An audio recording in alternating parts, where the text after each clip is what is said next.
Hey everyone, I just want to go ahead and go over some stuff with the Switch 2 that I found that's made my experience a lot better and some observations that I've noticed in regards to how other people are walking away from the Switch 2 versus me. So, first thing I want to go over really quick is what I've done to my system so far. As you can see, this is not stock. So this is like a top plate here, and it snaps into a bottom plate, and it gives you a shell for your Joy-Cons in addition to the back of the system, and it basically kind of curves over the entire back. The reason why I did this is if you've owned a Switch 1, you'll know that eventually you'll get highlighting on the plastic where your hands are, and that's not grease or something that you can scrub away. That's like poor quality ABS plastic that you often see highlights on, like your mouse where you're touching it a lot or something like that, where basically the roughness of the plastic wears away, and it becomes shiny and glossy. So in order to prevent that and not have any kind of damage going on in my system, I got these. I'll be listing links below just in case you're interested, but I definitely would recommend doing that. Second thing I got were these joystick toppers. As you'll see here, the left one is a lot higher than the right. The reasoning being is that I felt like if this one was any taller, reaching the face buttons would be difficult, whereas this right now I clear this, but the height makes the ergonomics of this controller, this dog bone controller, really nice. I can't be the only one who thinks this, but I feel like the Joy-Cons are just too flat in general. Not just the shape of the Joy-Cons themselves, but how tall the joysticks are from the Joy-Cons themselves. They're very low, and it doesn't really feel like you have a large range of movement when you're turning them. It just kind of feels like all or nothing. Even though that the surface is larger than the old Joy-Cons, it still doesn't give you a lot of control, whereas this, I feel, gives you very precise control. And it's been great in first-person shooters on the system so far, like Fortnite or Cyberpunk or something like that. It's way, way, way better, infinitely better. And then I didn't even know these existed here, but they, in addition to joystick caps, they now have button caps, and these kind of clamp around the joystick and on the underside. Well, you can't do that with a button, so it's rather interesting, and I'll show it here. You have, because they give you some extras, they give you these little adhesive circles.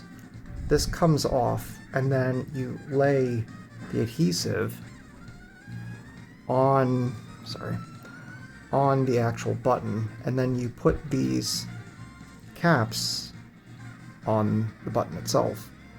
And it not only cleans it up, which is quite nice, but what's nice is that if you have this thicker shell, now it raises the buttons, and so you don't feel like anything's sinking down. I don't like that feeling when you have to try to push down into the shell to activate a button. These feel great. They don't come off. I've not been ginger with these or anything like that. They don't come off at all.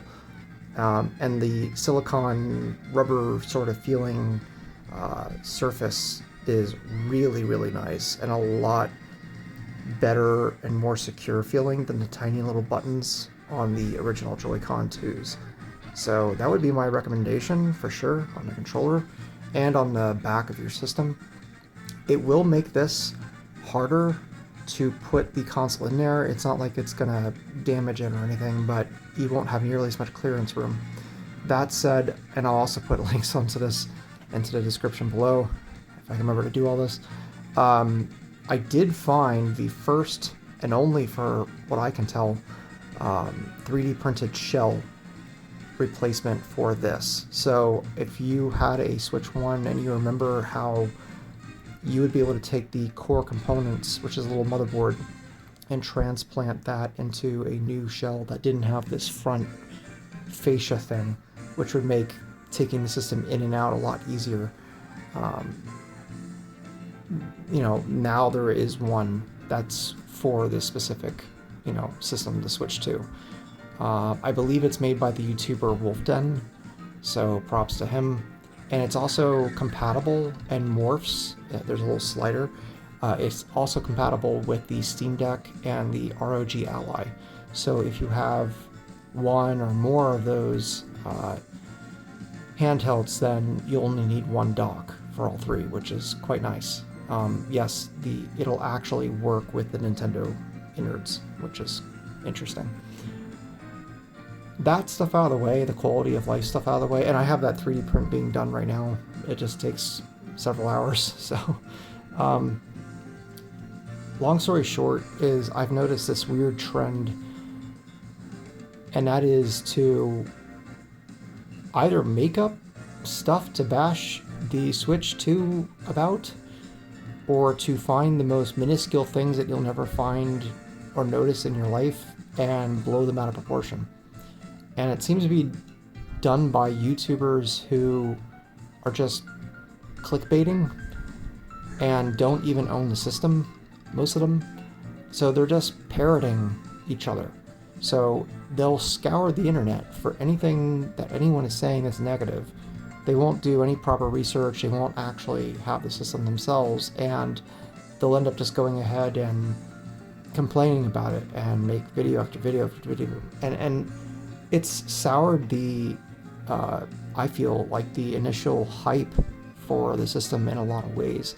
Now, in my personal opinion, what I think is going on is that a lot of people are pissed off, and rightfully so, about the pricing structure. Not so much about the system, albeit that was more expensive than what most people were hoping for, but the games, with games like Mario Kart or Donkey Kong Bonanza being more expensive than previous Nintendo titles. With Mario Kart, of course, having that now new high base game price. And look, you can think about that whatever you will, and that's fine. And same thing with people being upset with Nintendo going after studios like the ones that made the Pal World game, for example, on Steam. I don't agree with that either, and I think that's wrong, but I feel like we should be able to be mature enough to separate the wheat from the chaff. And I can sit here and criticize, Mario Kart being a great game, honestly, but not being worth like $90 or whatever. Mine came with the system, so I forget how much they charged, either $80 or $90. Not being worth that for the physical edition, but then at the same time, not ripping apart the system for things that don't really exist. And the sad thing is that people actually believe this. I have a friend who legitimately, was standing steadfast on the idea that there was all this screen blur and it was going to be horribly distracting and blah, blah, blah. It's not perceptible to the human eye. And, I understand that, if you're someone like Digital Foundry or something and you slow down the footage to like 1/100th of whatever the speed is on screen, maybe you'll be able to see some blur or something, but literally I'm very sensitive to that type of stuff, especially in first-person shooters. I can't stand any kind of blur on screen. You can't see any. It's a very clear, very nice screen. Would it have been nice if we got an OLED screen? Of course. But as far as the blurriness, no, it's not. But people will take that from Digital Foundry and just run with it and talk about how they need to replace the screen right away and it's a big pile of junk and blah blah blah blah, and it's just not. The system, frankly speaking, for me is a third party like powerhouse. So one thing that I've not liked about the Switch 1 is that you weren't able to get current gen games. In fact, that's the reason why I fell off of the system, is that after a while, a lot of the games that I wanted to play just weren't on the system anymore. And the system, even for first party titles, was woefully underpowered. So I moved on. Now though, it's been great. And there's just little things that people just aren't talking about. And I can go into things that are just more personal for me, like the Arcade Archives games uh, being on the eShop that give you games, many games, that you can't even get on Steam, even down to fairly common titles like Frogger aren't on there, but now we're getting Super System 22 Namco arcade games like um, Air Combat 22 and Ridge Racer and things like that. And that's just not available elsewhere. And I know that there's emulation, of course, and that's fine, but as someone who has a Polymega, for example, I really don't want to deal with emulation and getting everything set up perfectly. And then, even frankly speaking, a lot of the emulators out there, especially for systems like arcade emulation or N64 emulation or things of the like, aren't perfect right now. And you have to go to other types of things like Polymega or whatever to get a really good experience. And for me, I like the fact that I can go ahead and just get those games and they run well and they control well. That's great. For most people, I would say this.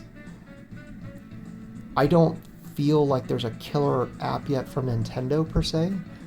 I think Mario Kart World is a great game in and of itself. I would probably rate it like an 8 out of 10. But it's not a system seller. It's not like Breath of the Wild was for a lot of people.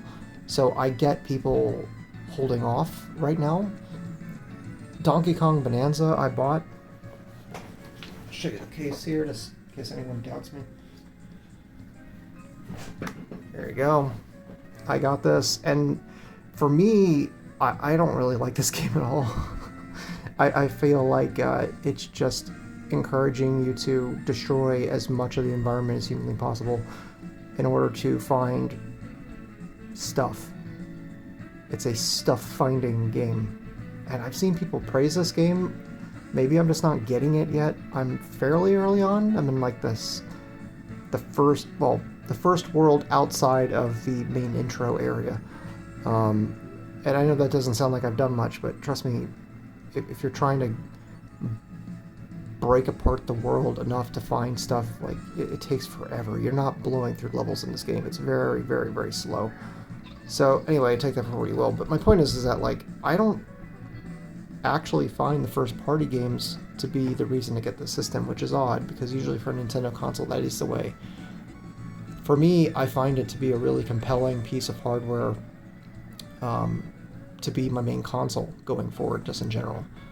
And the reason why is because unlike the Steam Deck or unlike the ROG Ally, both of which I've owned, in fact I've owned a couple of the Steam Decks now, because I like the idea of it and I was trying to convince myself that I like it, but the problem is that number one, they're way too bulky. Number two, in the case of the Ally ROG, you're dealing with Windows, which just makes for a horrible experience. That system was a terrible system. You have driver issues, you have Windows barking out in the background. It's not a lot of fun. And then third, and this is something that I don't find anyone bring up in reviews, but this thing makes no noise. None. I've heard the fans whirl up once. That's it. Once. One time. Otherwise, I have been playing it in kickstand mode when I'm in the living room with my wife while she's watching her TV. I can sit there with the volume low and play.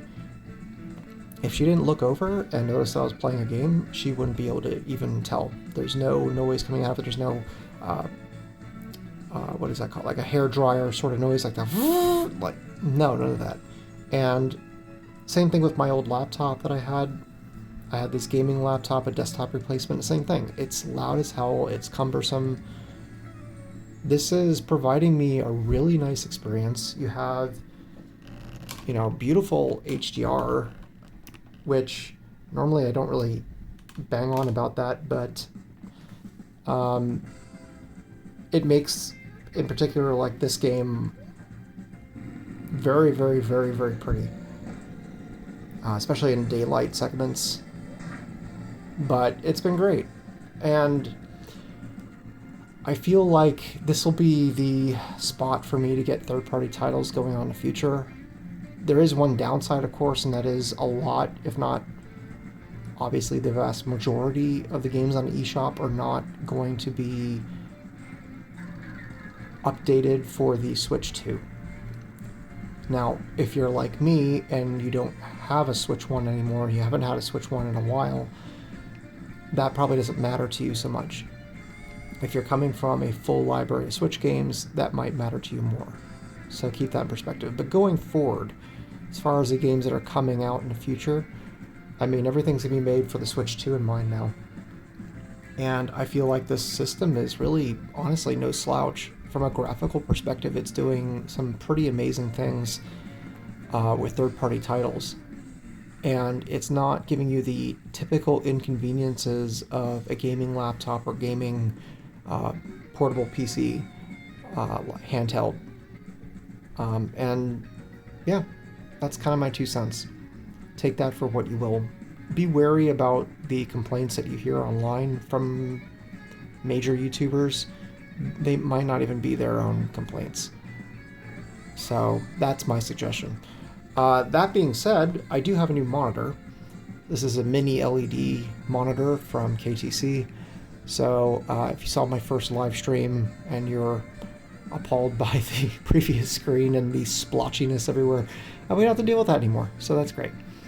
But yeah, that's just my 2 cents so far. Like I said, I'll try to remember to put all the links down below for all this stuff and the deck, and the dock replacement shell. And yeah, I hope you guys are, if you have one, I hope you're enjoying it. And if you're on the fence, I hope that somewhat helped you maybe put things in perspective. I think there's a lot of people who, maybe justifiably even, but I think there's a lot of people who are just upset with Nintendo. That being said, the system is great. Hope that helped. I'll see you guys next time.